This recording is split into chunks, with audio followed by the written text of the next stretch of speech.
My name's Jack. I produce weekly content based around video editing, videography, and how to make money making videos. Subscribe now if it sounds interesting to you. Today's title is a little bit of a curveball, right? Because how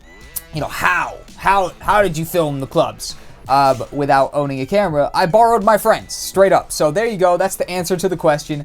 If you were confused, there you go, right? But let me give a little bit of detail. And essentially my point of the video, right, my objective is going to be to get the people on the edge who think it's a big deal or whatever, right? And who are like, oh, I need all the best equipment before I can start. And sort of just erase that myth and sort of just ease you into the fact that you don't need the greatest, best equipment to be a videographer.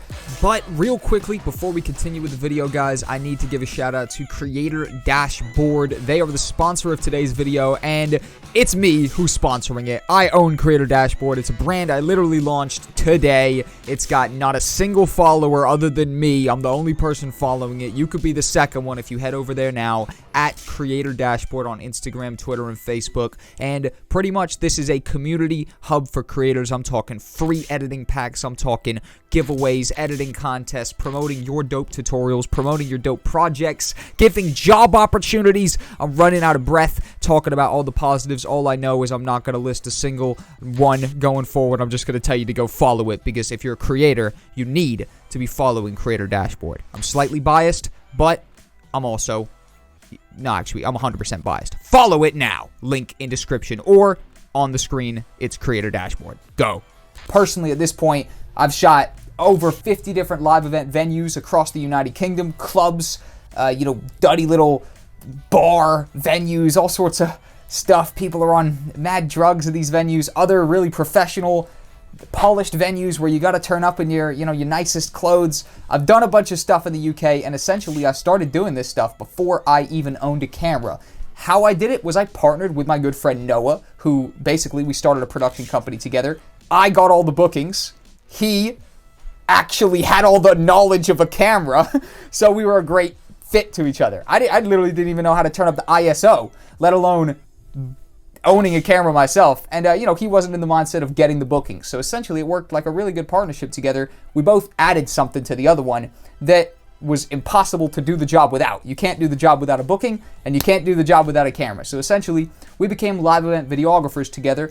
And in 2017, where we sort of properly started doing this, we shot like 29 venues that year. And I only bought a camera around September time of that year, right? So essentially, I'd shot about 20 different nightclubs before I even owned a camera. Now, that's actually not that big of a deal, because I'd actually also shot about 50 different music videos before I owned a camera. I had a whole channel called TQ9 TV before that transcended into TQ9 Media, TQ9 being the postcode that I grew up in, likewise with Noah, hence why it seemed like an obvious name for our company. And, pretty much, moral of the story, I just made the most out of my situation, right? I didn't own a camera. I knew somebody who owned a camera. I had nothing but passion, motivation, and sort of just eagerness to go. Therefore, I made the best out of my situation, and I recruited somebody else and, who filled the situation for me, basically, right? So, moral of the story, you do not need the craziest equipment in the world. In fact, I actually think it might hurt you to have the craziest equipment in the world, because you don't understand the fundamentals. So, obviously, quality-wise, it won't hurt you to have the best top-tier kit, right? Because your quality will be 10 out of 10, right? If you're recording buttery smooth, 120 frames a second slow-mo in 6K, you've outperformed me in quality, even to my cameras that I record on now, right? But overall, if your video, technique-wise, isn't an enjoyable video to watch start to finish, and if the client has all sorts of feedback for you, and overall they're not happy with the video, that is essentially down to just not knowing how to do the thing. You could have the best equipment in the world, but not have the genuine skills, and you're actually much worse than the person with worse equipment with the skills. So my total advice to people is literally just start with whatever you got. In fact, I got a suggestion for you. I don't have a camera. All I have is my phone. Shout out to Josh Nuttall. Josh Nuttall, Josh Nutella, as I like to call him. He lives in the UK. I live in the UK as well. And he makes a bunch of money, or he's made a bunch of money doing freelancing off of his phone. He films businesses on his phone, and I'm actually going to leave his channel linked down below, because it's a local example of someone who's not waited around so they have the craziest equipment, and now he's got a drone and stuff like that, and he's making more money off of the drone and new stuff, right? But he started with just a phone, and he was getting freelance work through it, because he wasn't waiting around for someone to, to give him the best equipment or whatever. He wasn't waiting around, oh, I'm saving up. Oh, I'm gonna have a big career. I'm just saving up. A lot of the time, if you're not starting right now today, you're probably exaggerating it in your mind, because the people who've had the success, in my experience, including me in that conversation, are the people who've not been waiting for a thing to go. If you're waiting for a thing to go, sometimes to the people that are really doing it, it's perceived as an excuse, right? Now, that might not be the every time one size fits all type of situation, but if you're not, if you say you really want to start filming, you want to do all this stuff, start with what you got today. Start with your phone. I started filming videos on, this tiny little camcorder that my dad got me right before before iPhones were standard, right? iPhones were a couple years away from being just the absolute norm that every person has, right? And my dad got me this little 480p camcorder. I was shooting stuff in the house with my brother with it, all sorts of stuff, and it was 480p, right?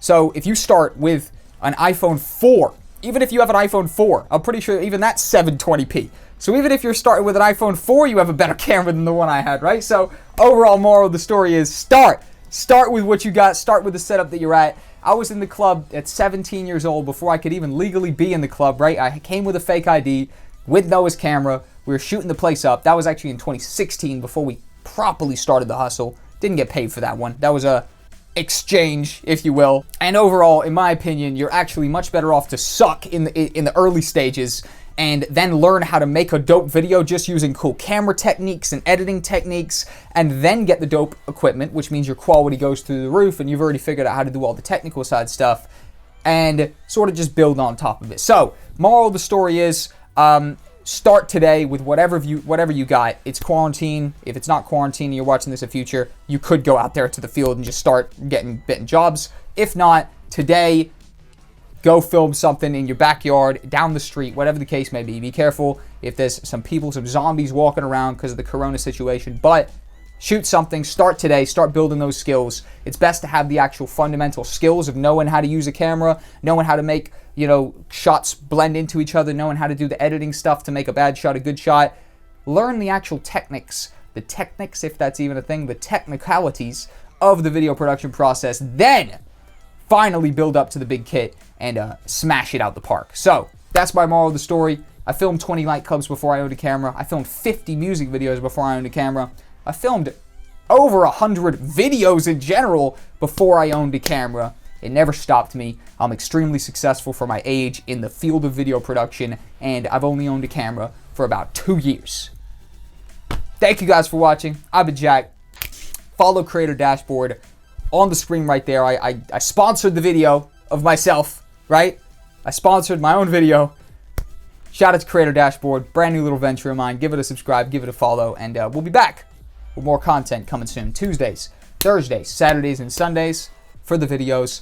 Mondays, Wednesdays, and Fridays for the live streams. Boom. See you guys later. Follow Creator Dashboard. You heard it here first. That's right. I ended the video shouting it out. Now I'm going to fully end the video shouting out. Usually I do some sort of cute little end screen here. No cute end screen today. It's no cute end screen Tuesday. And basically I'm forcing you to go follow Creator Dashboard. It's going to be the single greatest move you've ever made. Nothing but a money move. Nothing but a power move.